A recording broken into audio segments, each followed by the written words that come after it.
football number was 67?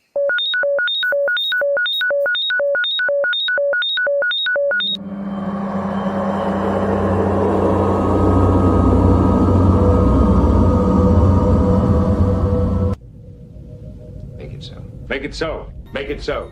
Make it so. Make it so. Make it so. Make it so. Live long and prosper. May the force be with you.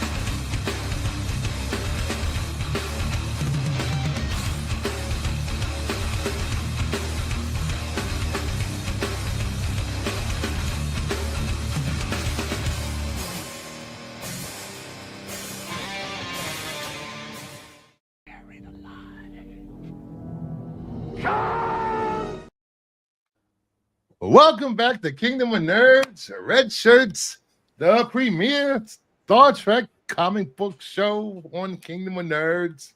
Joined by Brian, Master of Num Nums, Yo. Dirty Geek, Heroes What for up? Hire Comic Club, aka Matt, aka Big Poppy. Woo! AKA two-time comic book community award winner. Oh man. Well, you know, sometimes you just gotta snatch things out of people's hands and go for it. Hey, that's what Rocky said. Just like Thanos. Yeah. Yep. Yeah, Matt just snapped the competition. Oh man. Woo! Now we're gonna get I'm gonna get a bunch of hate. I'm just joking. There's a lot of people that were just as deserving as I was. I Wait will till never you- win one. Wait until you win next year. That's gonna be great. In the same categories. Because your content is just gonna get better and better. That's if there's a comic show. Comic award. Hello, show. Mama Bear. Hope there is. Hey. Mama Looks like Bear there is is, there. I think it's a good thing. It just I think it should just be left over to smaller channels. 2,000 subs and below. And just recognize the smaller channels. I don't Missing think bigger Mars. channels need it. Missy Mars. comic Comics kid, Kid. Oh, Missy Mama Mars. Hey. the lovely and beautifully and talented Miss Mama Bear doll. So tonight we're going to be reviewing Little Green Men from Deep Space Nine and Our Man Bashir, and then wrap it all up with the main course of Star Trek First Contact. Is it the most epic Star Trek movie? We will decide later on. Oh, I don't know, but it's pretty good though. It came out 24 years ago this month. Yes, and it came Really? out the 30th anniversary of Star November Trek. 22nd, 1996. It's better than Nemesis, but that's not saying much. It's the best of the next generation, hands down.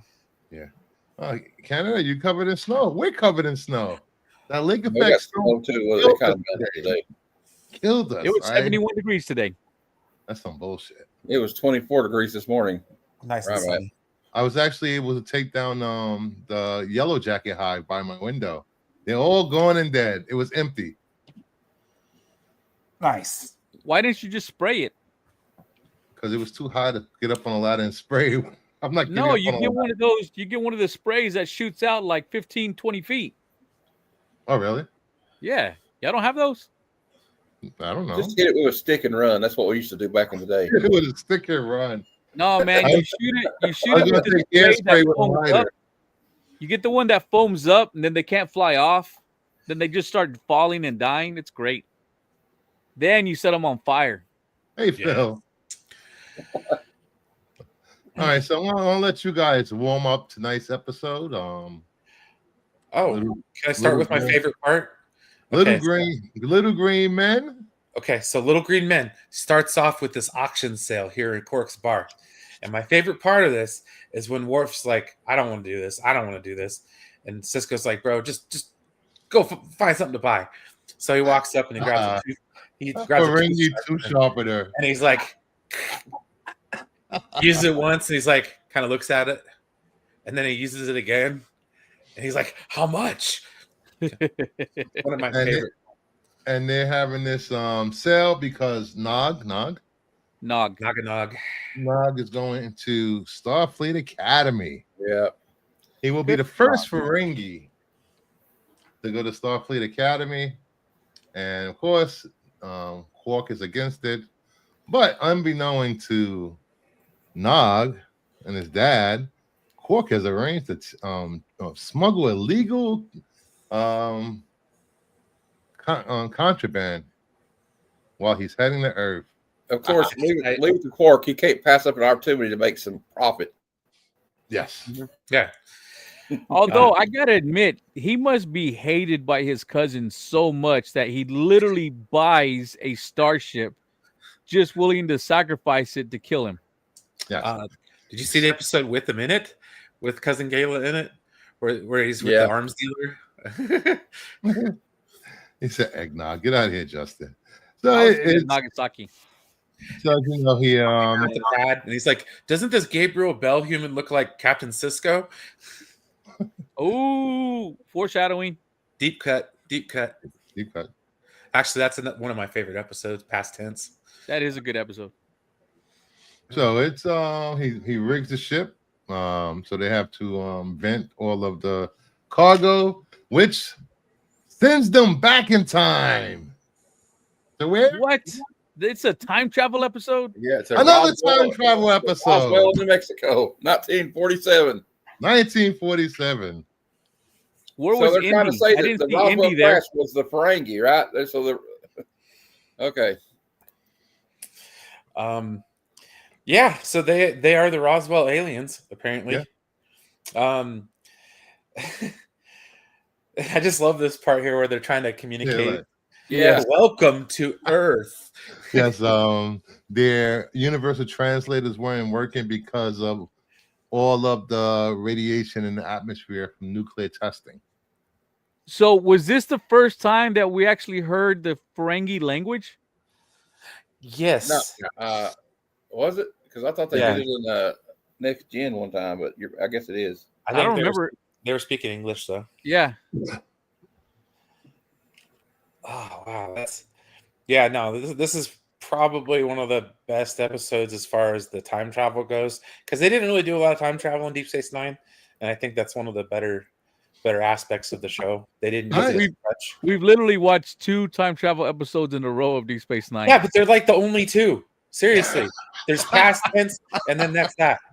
There's not really much more time travel episodes of DS9. Well, I guess the dream episode don't count where he's a sci-fi writer. That don't count because it was like a dream. Yeah. You know, and Beyond the Stars. It was a good episode. Then Quark finally catches on fast how greedy and corrupt humans are at this time, which is a correlation to Ferengis in the present day. So he thinks he could take over the planet and become king and sell them that cockamamie story. But humans, being the untrusting bastards that they are, wanted to cut them up and see how they tick. Yeah, they wanted to examine them. Good on Rom for getting the universal translators fixed, And then they had a stowaway on the ship. Yes. None other than a German Shepherd. Yeah, a German Shepherd, Mr. Odo. Went back in time with them, or Mr. House from, Fallout New Vegas. This episode, it's pretty straightforward. There's a lot of just little gags here and there. I absolutely love the Ferengi as a species on the show, because it is the closest euphemism for yuppies at the time. You gotta understand, this was made in the late 90s, so they were still Wall Street yuppies and all that kind of crap. So, it was their opportunity to kind of take a dig at the system as it was, and that's how they showed the Ferengi with the crazy rules of acquisition. Just that, and I like the family bond that you get with Quark and Nog or Rom. That they are brothers. It's like, I know that because that's how me and my brother act. I've always considered myself Quark and my brother Rom. So you're mean to your brother? No, that's the opposite direction. But see, at the end of the day, Quark does mean well, and that's I think that's why he's one of my favorite characters on the show, just in general. Well, eventually they'll make him either whether he does it kicking or screaming, he'll end up doing the right thing, even if he has to be threatened to do it. Yeah, even if it harms his profit, he does the right thing. Yeah. So like, it's a good display of kind of how humanity was back in the day. Just kind of. I also heard there was a bond between the actors that played the Ferengi. Like, Yes. they would all meet together and read together, rehearse the script together and stuff. Yeah. So yeah. If you haven't seen the documentary, What We Left Behind, I would recommend watching it over and over. Oh, it's and over very again. good. Yeah. It is one of the best Star Trek documentaries there ever was. But yeah, what other slides do you got on this one? Yeah. I will say that I did love when Nog was getting head. I mean, he was rubbing his ears. Yeah. I'm like, Umar. does she know she's did she give consent for this sexual encounter right now? Right. His ears were hurting. Right. If I had ears like that, they would hurt too.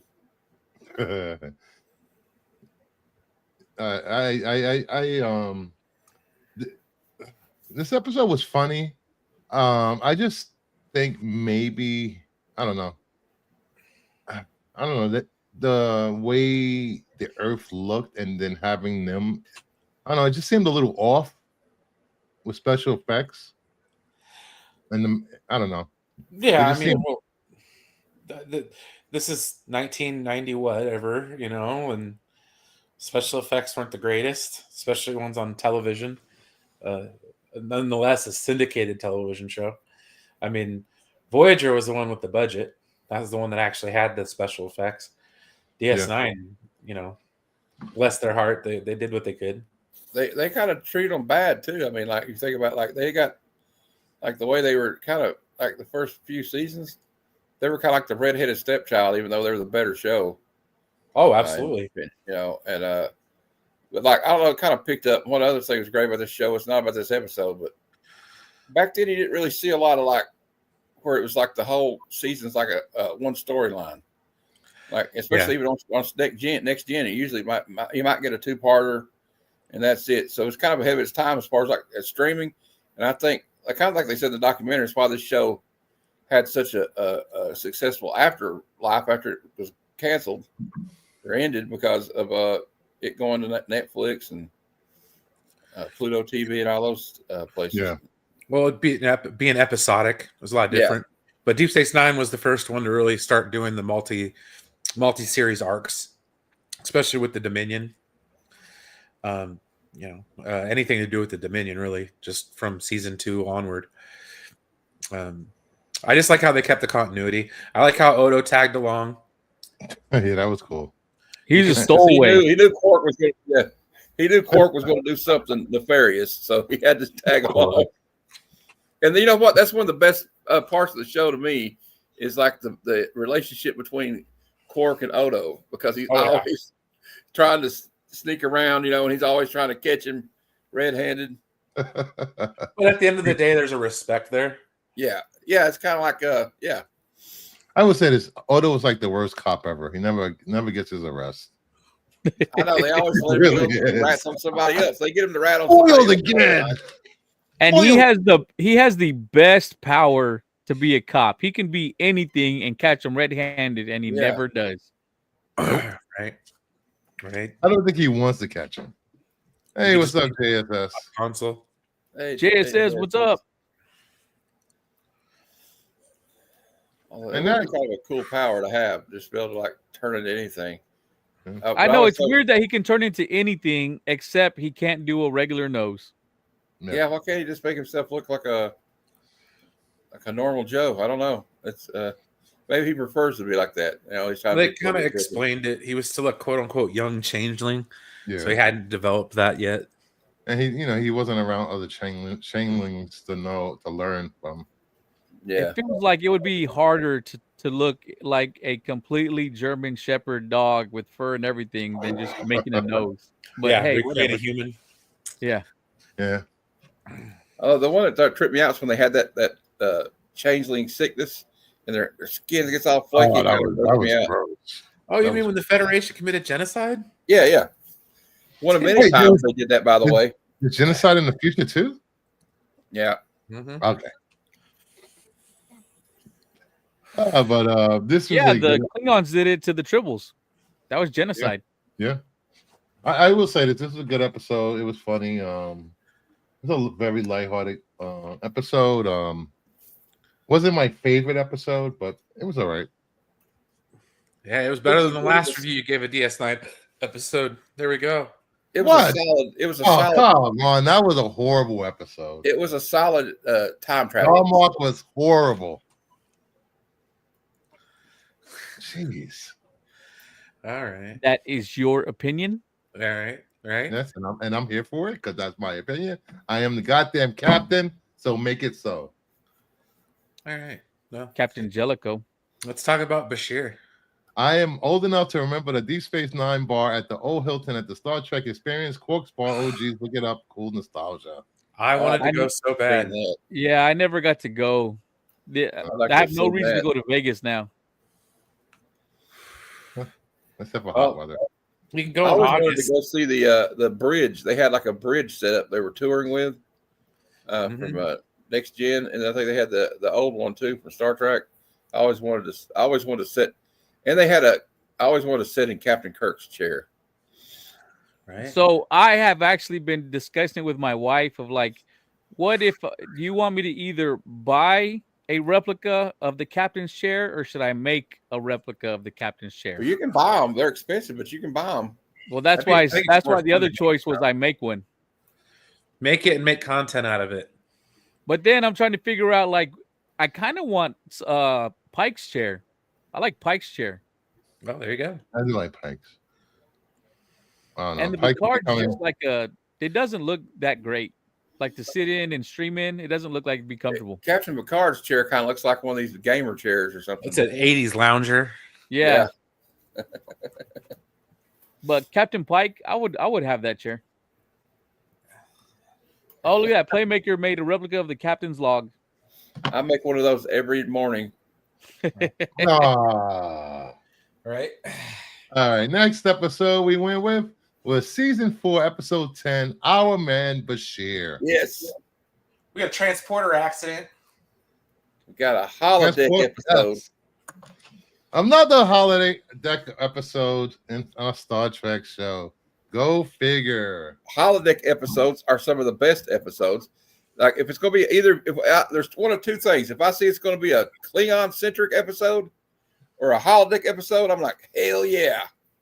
Pretty much. Yeah, I think time travel and goddamn holodeck episodes. Oh, But Come on, on you the know other you love so it. many, so annoying. You know you love it. Granted, but Maybe. Deep Space Nine did not rely on it as a crutch like they did on other shows. Like Voyager, that was a crutch. They Yep. used the holodeck like it was the only thing they had to use on the damn ship. Mm-hmm. Well, they Okay. kind of did. Yeah, They didn't have basically. shore leave. No. The only thing they had going for that show were the holodeck episodes and Jerry Ryan. Okay, Pretty much. there I said it. I will say this about Voyager. For them to always need minerals and materials, they sure had enough goddamn power for fucking holodeck. That shit. Jeez. I wouldn't want to be the person cleaning those holodeck floors. Ugh. Like Boimler. Yeah, Boimler had to clean those out. Yeah, they make fun of that on the lower deck. Like, Lower oh deck. no, I gotta clean up the holodeck because basically Bruce the has never holodeck. watched Lower Decks, Matt. I've never watched Lower Deck. You They should call it watch that it. You got. filter. What are you waiting on? Come I on. You know don't what, know. Brian? We I should want- make that as one of our next episodes to pick I a think so. Lower Decks. I think so. I'm too busy watching Hollyoaks, my favorite British soap opera. They're only 30-minute episodes, by the way. Yeah, they're So 30-minute it- episodes, Bruce. So is Hollyoaks. Sorry, I gotta catch up. I'm a year behind in episodes. So, like, basically, the holodeck is like the Pornhub of the future, right? Pornhub for the More or future. less. Yeah. What if I was thinking about this? Say you're having sex with somebody and on the holodeck, obviously a hologram, and you take the safety off. Can you catch chlamydia? Probably. I wouldn't want to risk. Or space herpes. Well, 88 Playmaker is a good point too about the replicator. He said he would be so fat from just replicating any food he wanted. Ain't that the truth? So I have a question. Yes. It's a gross question, but I have a question. If you're on duty and you have to go duty, can you just have the transporter chief just transport it out of you? No, because it gets recycled as food. Yeah, how do you think they make food out of the replicator? Well, why couldn't they just transport it into the whatever the food recycler is? I don't know, but because it's Star Trek. We don't ask those questions. Okay. Like But, the uniform. we can talk about like people having to clean up in the holodeck and everything, but we can't ask this. Okay. Yeah. They don't So even anyways, they don't even have zippers in their freaking uniforms. Exactly, which is why you would want to transport it out of you. Do you think they may have a flap back there though? Like just like a flap? What is it? A onesie? Yeah, it is look a like onesie, onesies, don't they? They are onesies. Well, not in next gen. Next gen, it was two different things. No, first season of Next Gen, they Well, had that's the because onesie. isn't it because? Oh, sorry, Brian. I'm sorry. And they had But it the was- skins. Well, wasn't there a reason why they quit doing that? Where it's like the one thing because didn't like Patrick Stewart say that it was like hurt your back that being those like onesie uniforms like that for so long. Yeah, the first couple seasons they had the onesie uniforms. It wasn't until the third season where they got the the two-piecers. But And that's then when you you got get- the hard maneuver. Whenever he'd sit down, he'd tug his shirt down. But anyways, back to this episode here. They volunteer to help Cisco out of it. I believe it's Cisco, Dax, Worf, and Kira get into a transporter accident on one of the runabouts. Yeah, And O'Brien. And O'Brien. So the only way to store their patterns is to put them in the put them in the computer deck for the holodeck. And So- of course, that's Bashir's program running.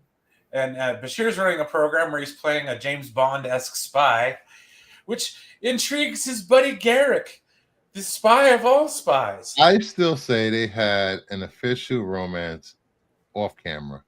I'm sure they did. Well, it was kind of like they kind of had a Sam and Diane kind of will they won't they kind of thing going on. I mean, you gotta admit, Right? Especially for the 90s. It was weird. yeah, and like And it was there since season 1 too. Like and what's it was great about this is like you get to see like I can't remember Kara is like the Bond type girl, and then you got Cisco is like the main like Blomfield, like he's gonna try to destroy the world. This is so cool. I love just this the whole thing. This is such a good episode. I actually like this. This was one good use of the holodeck.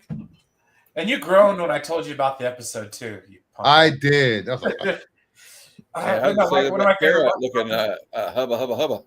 Bashir wasn't one of my favorite characters on Deep Space Nine. He got better once he found out that he was genetically enhanced. Yeah. But yeah, I mean, he kind of was pretty boring. Once they made him like the shapeshifter infiltrator and gave him stuff to do. And then you see him on Game of Thrones 20 years later. And also, like when they started teaming up more of O'Brien, when they became like besties, Oh, dude, that was more too. one of the best relationships in the whole show. Yeah. Which is hilarious because O'Brien couldn't stand him at the beginning. Yes, that's what's great about it. Absolutely. But by the end, they were brothers, Yep. They had the Alamo model. They were always going to the holodeck and doing different adventures. Battles throughout history. Yeah. But yeah, Miles O'Brien played Falcon in this one. He had the eye patch. Yes. I loved it because it was like a parody of Bond villains. It was just like it was a fun episode. You could tell that the people that were in it had a lot of fun. Yeah. Yeah, it just this is the kind of stuff that I enjoyed on these shows that I feel like they take too far nowadays. With Mr. I Want Serious Trek. Okay, this is done properly. This is fun Trek. Okay? What's up, Jim? This is enjoyable. This is hopeful. This is this is a good time, a romp, if you will. Well, since we're on on the subject of fun Trek. Nerdy Geek, Sir, since you're most unbiased here, Strange New Worlds, the musical episode. Did you have fun watching that? I didn't hate it, but I have never rewatched it. My wife loved it. My wife loved it. Now, I'm not gonna lie, I will go back every now and then and watch the K-pop Klingons because I just think that's hilarious. K-pop Klingon, that's awesome. But you know, I just want to remind people that Trek has always had its comedy moments and fun moments throughout the years. Not everything has been super serious like Next Generation. Even Next Generation had fun. Next Generation had on fun there, too. too. Fistful of Datas. You didn't like that episode? I don't want to twist anything with Data. But I anyway, like Data's Day. Data's Day was a good episode. yeah, it was. Happy Veterans Day from Jim. Hey, Jim. But Oh yeah, this is another solid episode. sexy scientist Dax was awesome. Yeah, give us Dax and glasses more often, please and thank you. I started watching Becker just because of her. Okay. What's Becker? Exactly. There's a show with Ted Danson. Ted Danson show where he's a doctor. Ted Danson. Biggest forehead in acting. So, Yeah, this is I liked it, man. And you had the countdown to the end of the clock and destruction, and you know Cisco giving the madman speech, which I absolutely love. And they're gonna be killed by lava. Oh yeah, it was great. I like the fact that Dr. Bashir realizes the only way to get everybody out of this mess is just to let the bad guy win. Yes. And the whole time you're like, oh man, he's gonna. It's like, wait a minute, it's just a holodeck. He can just let the world die. It doesn't matter. Pretty much. And yeah, this is the part where he's giving the speech. Like Avery Brooks is a hell of an actor. Okay, like Yes, I'm sorry, like hands down. Yes, Patrick Stewart, say what you want. He's one of the greatest, but dude, I love Avery Brooks, man. Like he was Captain Cisco. You know, he's such a great. He's an underrated actor. You know, I remember him on Spencer for Hire back in the '80s too. He was a Hawk, and but he's got that great voice. You know what I mean? Like a great voice for an actor. Yeah, he does. Yeah, he's got that deep voice. It's like, oh, that's very soothing. Oh yeah, that deep voice. You know, like every YouTuber should have that's doing podcasts. What are you talking about, Bruce? Yeah. Bruce puts 2 octaves on his bass right there. He's like, yeah. Hey, you better talk about Barry White, baby. Hey, welcome to the midnight stream at Kingdom of Nerd. We're playing all the hits from.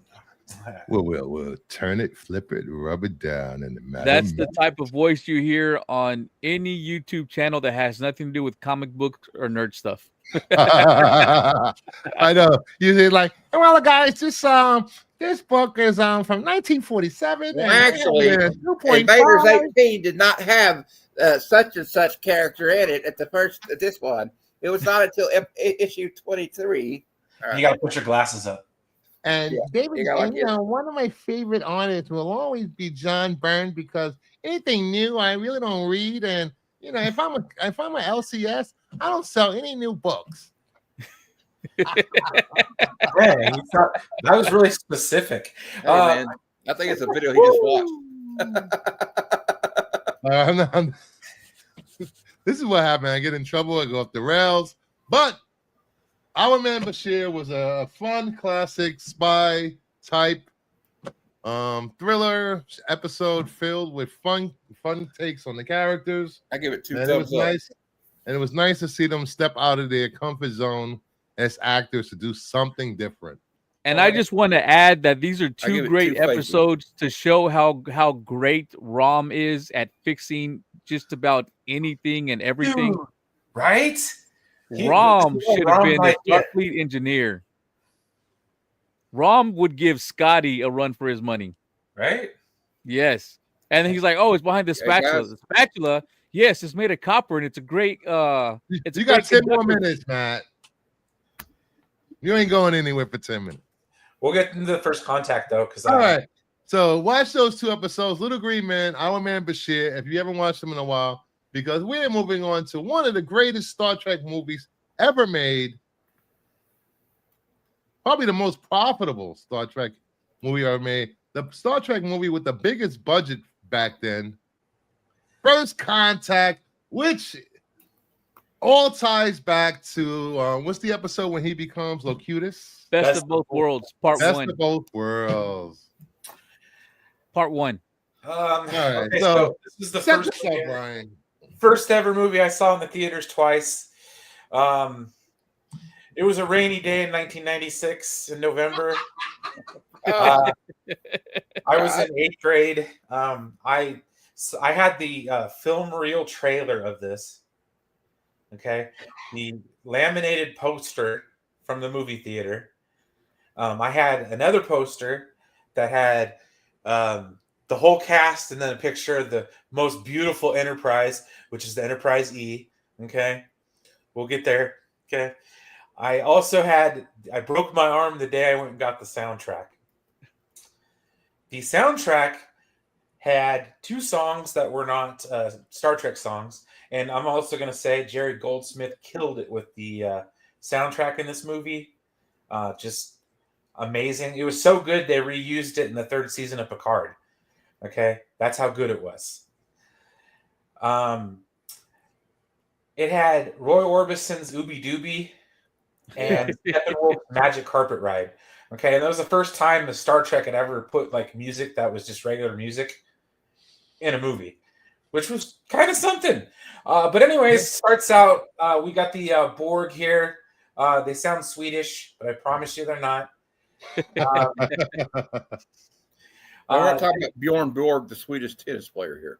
Right. He was The Starfleet Command feels that Picard should not be there. They're like, nah, bro, you need to, you're gonna have relapse with the Borg and shit, bro. So they're like, nah, we're gonna stay there. And Data turns around and says, to hell with that, to hell with our orders. So they go fight. And the Defiant on loan from Deep Space Nine gets wrecked. But it's a tough little ship. Yes, it is. Little. I had the novelization for this movie too. Jesus Christ. That's how much I love First Contact, by the way. Bruce, did you get a screenshot of the Millennium Falcon? No, I did not. Oh, That's right. It's in this battle too. yeah, it makes an appearance. And of course, the Borg ship is disabled, but before it was destroyed, they send a spear out. Here, Yes. chronoton particles. Yes. Which opens a time travel tunnel to back into Earth. And as the Enterprise gets caught in this stream, A temporal wake. they notice that the wake, whatever.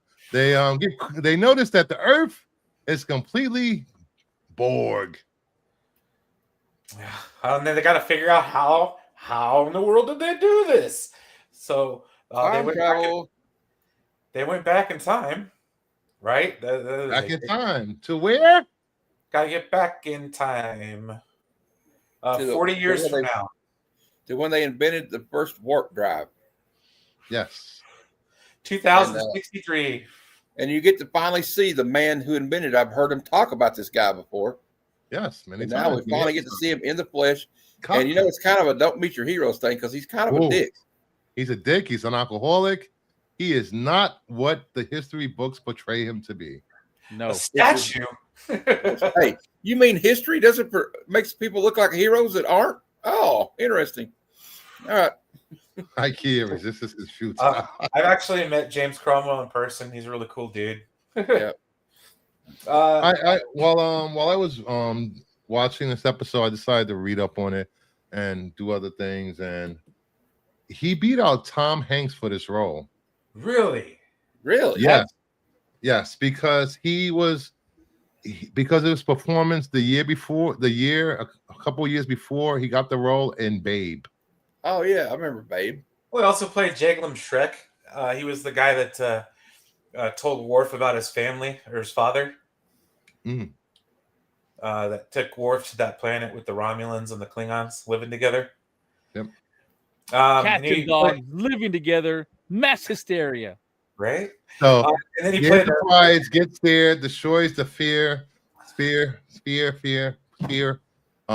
And unbeknown to them, how did we get into Mark on Spears? the Enterprise. That's funny. That's Neelix, by the way. Yes. Oh yes, the part where they're in they turn the safety protocols off in the holodeck. Yes. During the gangster, or like what he's no, it's when he's the detective. Dixon Hill. Yeah. The New War detective. This was one of my favorite holodecks ever.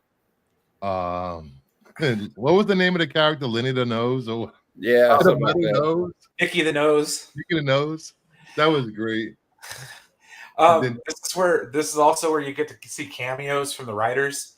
Right when you walk in, you see Brandon Braga, and then Ron D. Moore's with his wife at the dinner. Alfre Woodard, she did really good in this. Yeah. She was an Academy Award winner, right? Yes. Yeah. Alfre Woodard gets stuck on the ship. Or what's her fucking name? Lily. And hijinks ensue there. We get the Doctor from Voyager makes a cameo, which got a good laugh out of the theater when I saw that. He had more screen time than Beverly Crusher did. Yes, he had more lines than Dr. Crusher, which is messed up. That was messed up. Poor Dr. Crusher, man. The movies just did her dirty up and down. I mean, at least she got to be shoved into the ocean. One of my favorite scenes. Oh wait, that was the last one. Never mind. That was the last one, dude. Deanna Troi gets drunk. Yes. Trying to explain what's going on to Dr. Cochran. And that's where the Roy Orbison song Ooby Dooby plays. With something called tequila. Yeah. And Riker's just having a blast. You can tell he's just laughing his ass off. That was one of my favorite parts. Let's see here. Borg sounding Swedish. Just the whole Borg taking over the bottom half of the ship was pretty cool. Yeah. And then we finally get to see Picard become an action hero. They really leaned into Picard being an action hero because the last movie, every scene he was in with Kirk stole the scenes. That was just me. He really outdid Picard as a captain. So they had to come back and make him the action star this one. And then we get to see the Borg Queen, which she is amazing. She is probably the best villain, one of the best villains that Star Trek has ever had. So good they brought her back 3 times. And she gives Data some skin. Yeah, it's kind of freaky. But that was scary. I was like, what the fuck? All right, guys, I gotta go. Later, buddy. Have fun. Later, Matt. Happy 1 year anniversary. Peace and long life, my friend. She gives him goosebumps. He kind of goes, hoo. Hey, she was like, when's the last time? Yeah, because she blows him, right? Yeah, she gives him BJ. Yeah. She was like, when's the last time you used your sexual component? Oh, 7 years. Tasha Yar. 7 years, 3 months, and 14 days. Nice. Tasha Yar on the Naked Now. Yep. Data scared off, man. But she lured him over to the dark side. She was the Darth Vader of Star Trek. But he was only tempted for like 2.31 seconds. But in Android, that's an eternity. This is the slide that should have been before that. Yes. When he turns off his emotion chip and he's like, Data, there are times that I envy you. This is one of the better parts where they make their first assault against the Borg and they realize how effed they are. This was a killer ass scene. Worf, he's like, they've adapted, and starts beating the shit out of Borg. It was cool. You realize that Worf is really not a match for the Borg. Data was holding his own. I mean, Data was kicking ass. Yeah, I feel like Data should do way better than he did well, but I feel like he should have been doing way better than that. Yeah. and he shouldn't have got caught like a bitch. That's all I'm saying. Like, Yeah. he just took his feet, dragged him out the door, and then Picard savagely shoots one of his crew member that got assimilated. Oh yeah, simulator. Rico, you know what to do. Ensign Lynch. Oh, And they figure out that the Borg is trying to turn the deflector dish into a signal to convert the whole Earth to Borg, a simulator. They're also trying to stop first contact. Hence Wait, the name but of the movie. Corbin, oh yeah, okay, never mind. what you about to say? Nothing. I figured it out. Okay. But on planet Earth, we have this nuclear silo, which is actually in like Phoenix or something like that. It's outside of Arizona. It's in Arizona. It's actually Everything. it's a real place. The nuclear silo that they filmed in. That's the Phoenix, which is the first warp ship that we develop out of a nuclear weapon. One of my favorite lines in the movie is when Troy looks at Picard and Data, who's like, Picard's like, feeling up on the ship, and then Data's like, I detect, some problems here, and Troy's like, would you three like to be left alone? Oh, yeah, that was pretty funny. Oh yeah, and then Data gets shot in the chest. Yo. And then they realize they have to go outside. Worf, how was your G training? I remember it made me sick to my stomach. What are you suggesting? That's Neil McDonough, who's been in a bunch of shit.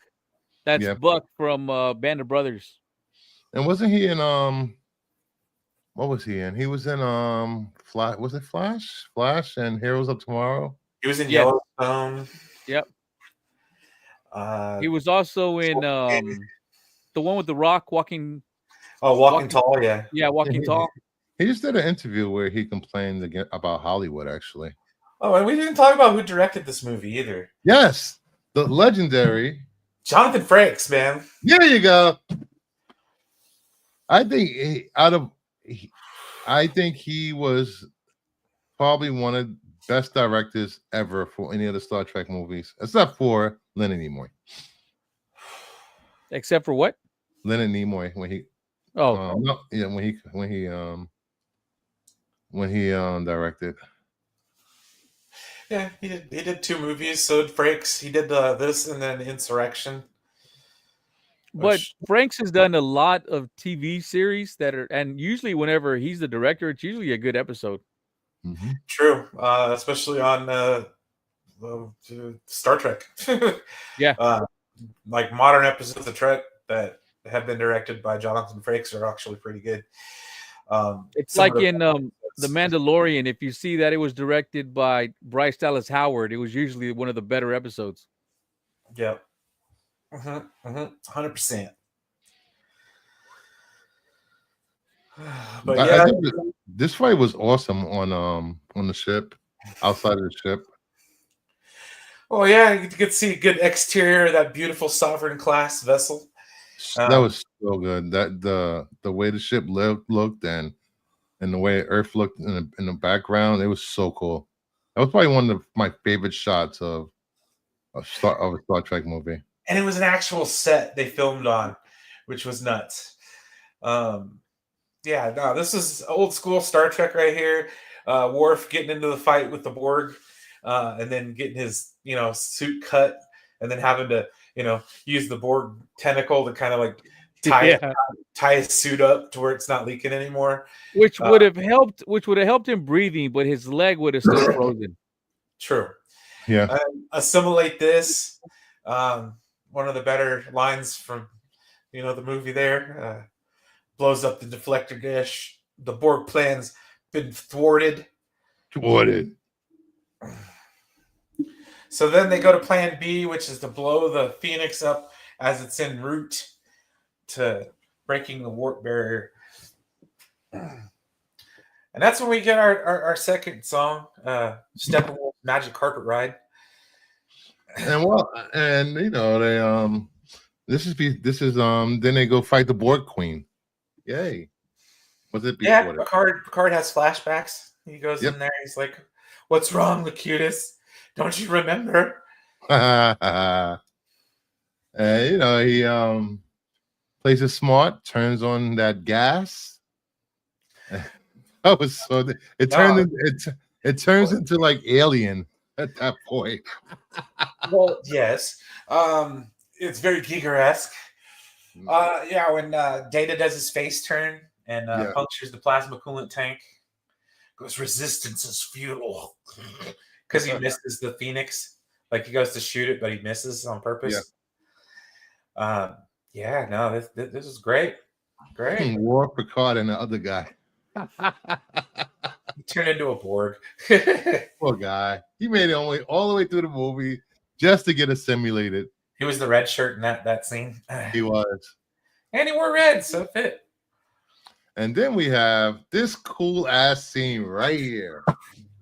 I like it when he picks up the Borg Queen's head. And it's like twitching and stuff. And he just snaps the neck. And it goes, "Ooh."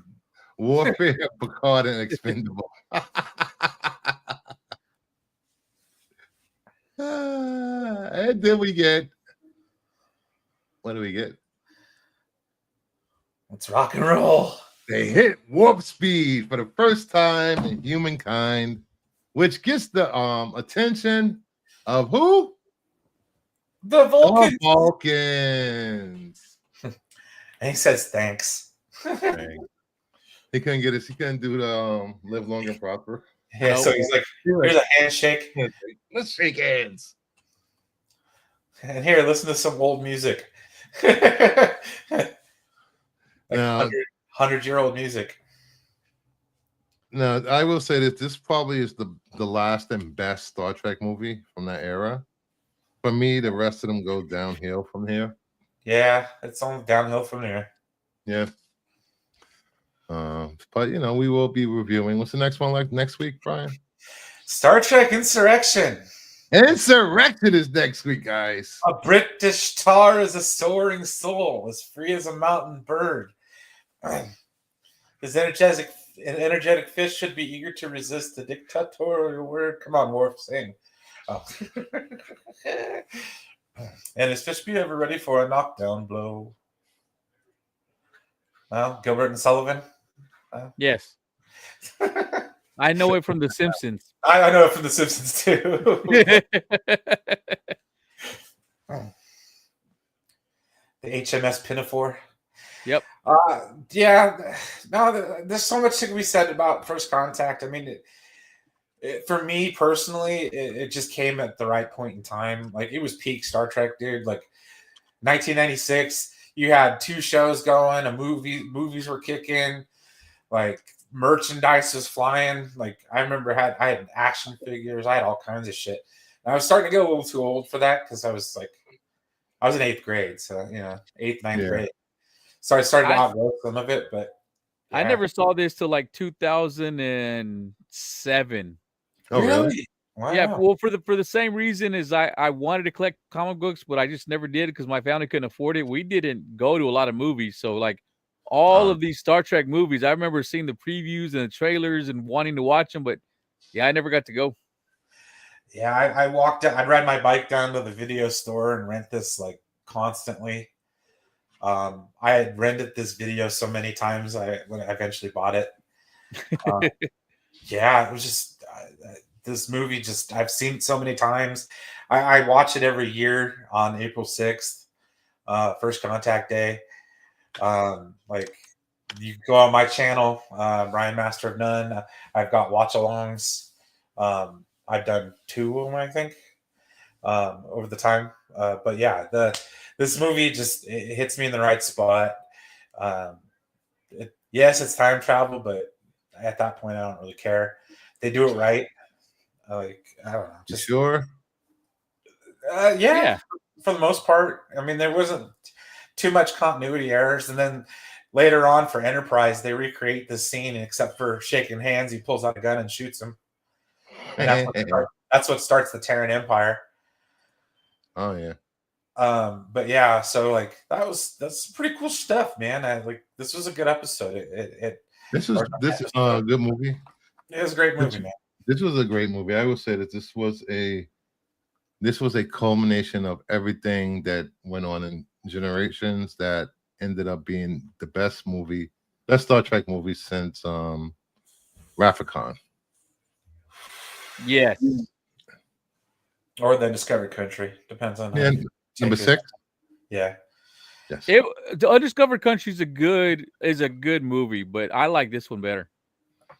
Oh, absolutely. Well, it goes with the even numbered Star Treks. The even numbers are the good ones. Number 8. This is number 8. So yeah, this is. Oh yeah, because Nemesis is another good one too. It was all right. It was okay.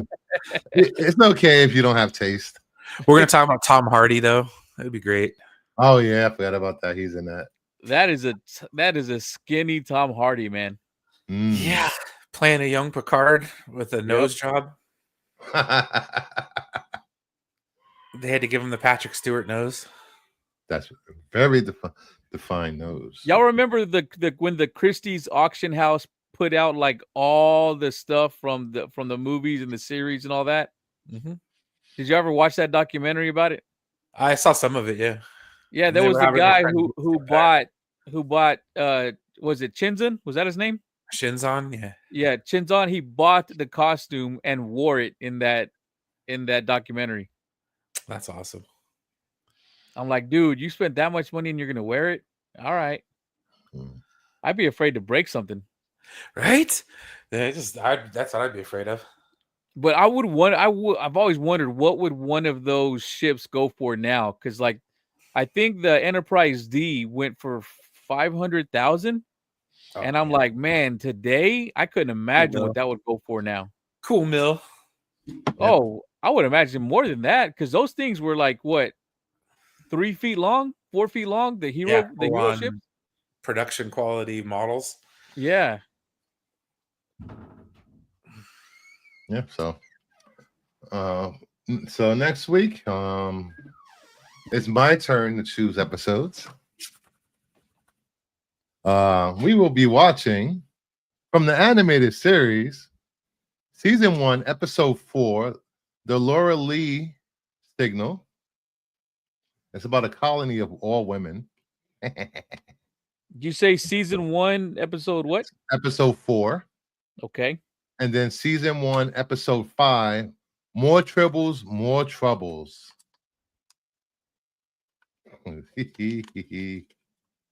Hey, Pops. Hey, Pops. So make sure you watch Insurrection before next week and episodes 3, 4, and 5 of season 1 of the animated series of Star Trek for next Tuesday's Red Shirts. We appreciate everyone hanging out with us and talking Trek. Very few positive Trek shows out there, and I'm glad we are one of those. Thank you, Nerdy. Thank you, Brian. Thank you, everyone. And yes, the Furbies returns. So until next time, live long and prosper. Peace and long life. Same bat time, same bat channel. Yeah, same bat time, same bat channel. So thank you, everyone. See you later.